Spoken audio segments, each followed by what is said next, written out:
wazhad fima cinda annaasi yuxibuka annaas dadka ma rabtaa inay ku jeclaadaan waxa gacantooda ay ku hayaan iskaga tag maalkooda ha weydiisan xelalkooda ay qaybsanayaan oo isku dagaalayaan iska daa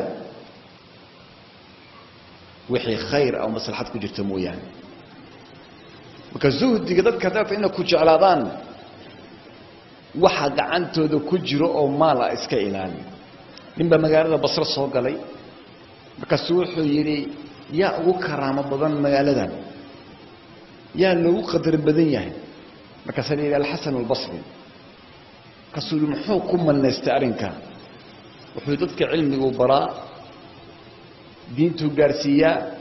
gacmahooda waxa ku jirana waa iska ilaaliyey wadaadka waxaa loo aruuriyo wadaadka guri ha loo dhiso wadaadka imaamku waxa loo sameeyo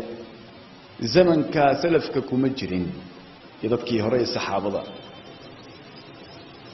wuxuu ahaa in dadka dhaxda uga jira marka waxyaabaha laga helayo waxa weeye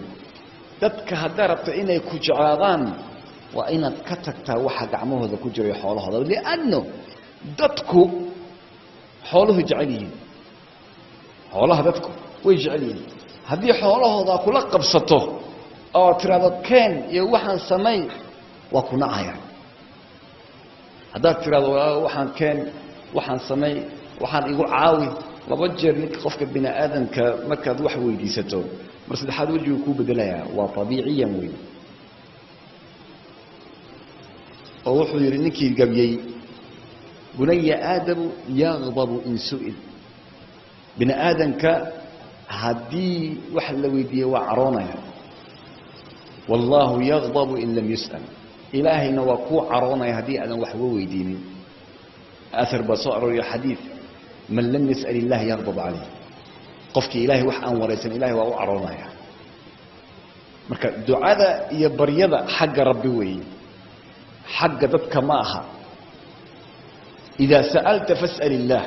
haddaa wax weydiisanaysa ilaahay weydiiso waida istacanta